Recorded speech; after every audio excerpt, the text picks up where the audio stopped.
St.Margaret Mary Alacoque, V.H.M., was a French Roman Catholic nun and mystic who promoted devotion to the Sacred Heart of Jesus in its modern form. Life. She worked to prove the genuineness of her vocation and her visions of Jesus and Mary relating to the Sacred Heart. She was initially rebuffed by her Mother Superior and was unable to convince theologians of the validity of her visions. A noted exception was St. Claude de la Colombier, who supported her. The devotion to the Sacred Heart was officially recognized 75 years after Alacoque's death. In his encyclical Miserentissimus Redemptor, Pope Pius XI stated that Jesus Christ had manifested himself to St. Margaret and referred to the conversation between Jesus and St. Margaret several times. Early life. Alacoque was born in 1647 in Lautecourt, now part of the commune of Veresovas, then in the Duchy of Burgundy. The only daughter of Claude and Philiberte Lamon Alacoque, who had also several sons.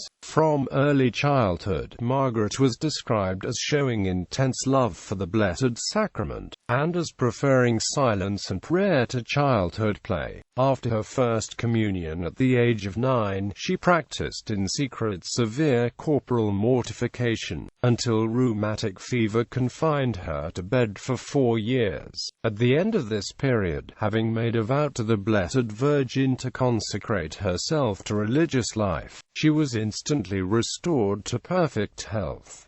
In recognition of this favor, she added the name Mary to her baptismal name of Margaret. According to her later account of her life, she had visions of Jesus Christ, which she thought were a normal part of human experience, and continued to practice austerity. Alacoque lost her father at a young age, and the family's assets were held by a relative who refused to hand them over, plunging her family into poverty. During this time, her only consolation were frequent visits to pray before the Blessed Sacrament in the local church. When she was 17, however, the family regained their fortune and her mother encouraged her to go in society, in the hopes of her finding a suitable husband. Out of obedience, and believing that her childhood vow was no longer binding, she began to accompany her brothers in the social events of her society, attending dances and balls.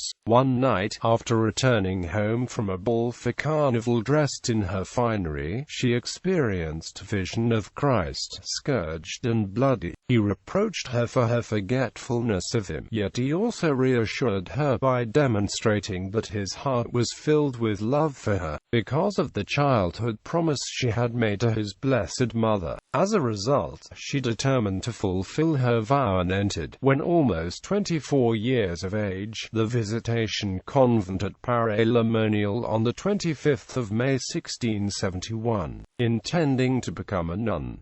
Monastic life. Alacoque was subjected to many trials to prove the genuineness of her vocation. She was admitted to wearing the religious habit on the 25th of August 1671, but was not allowed to make her religious profession on the same date of the following year, which would have been normal. A fellow novice described Margaret Mary as humble, simple and frank, but above all kind and patient. Finally, she was admitted to profession on the 6th of November 1672.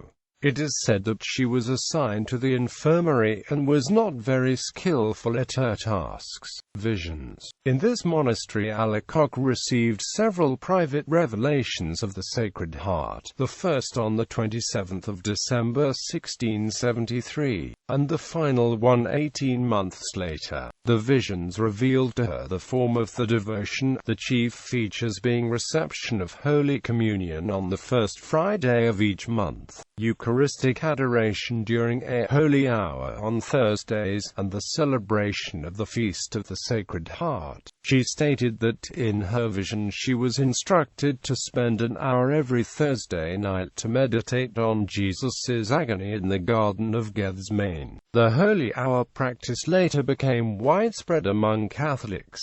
On the 27th of December 1673, the feast of St.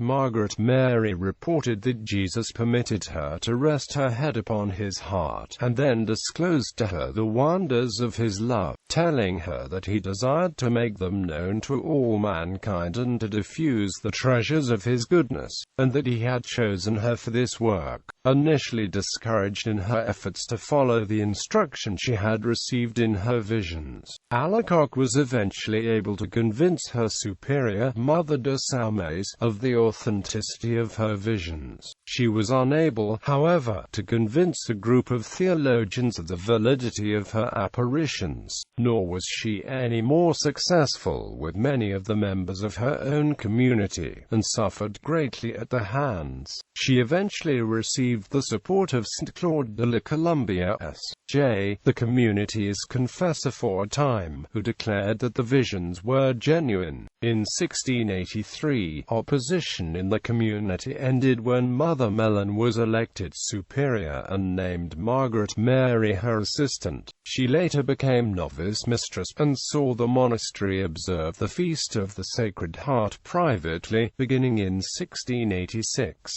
2 years later, a chapel was built at the Paralemonial to honor the Sacred Heart.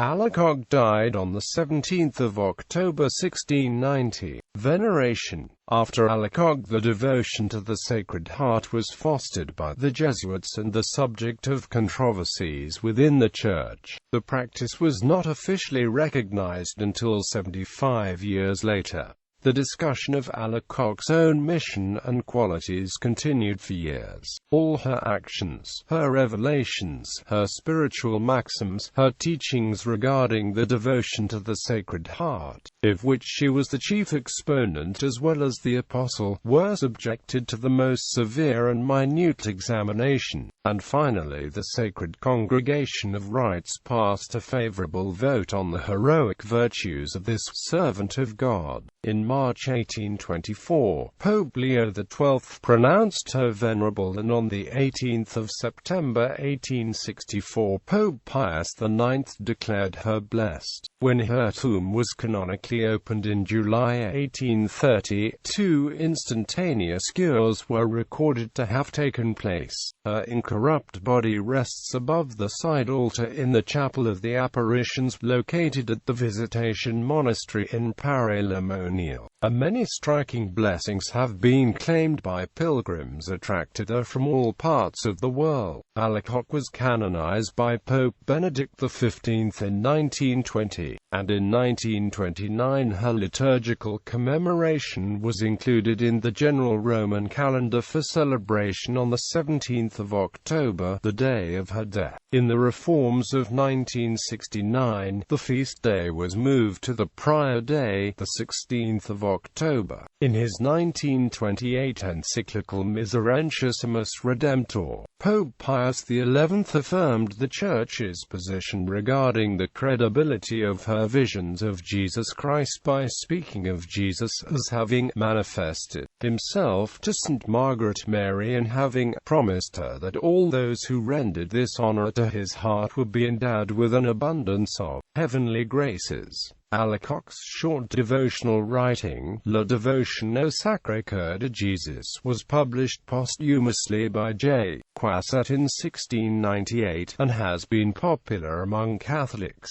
Mariologists refer to St. Margaret Mary Alacoque as living proof how Marian devotion is linked to Christology and the adoration of Jesus Christ. Quote, "And he showed me that it was his great desire of being loved by men and of withdrawing them from the path of ruin that made him the design of manifesting his heart to men, with all the treasures of love, of mercy, of grace, of sanctification and salvation which it contains, in order that those who desire to render him and procure him all the honor and love possible, might themselves be abundantly enriched with those divine treasures of which his heart is the source."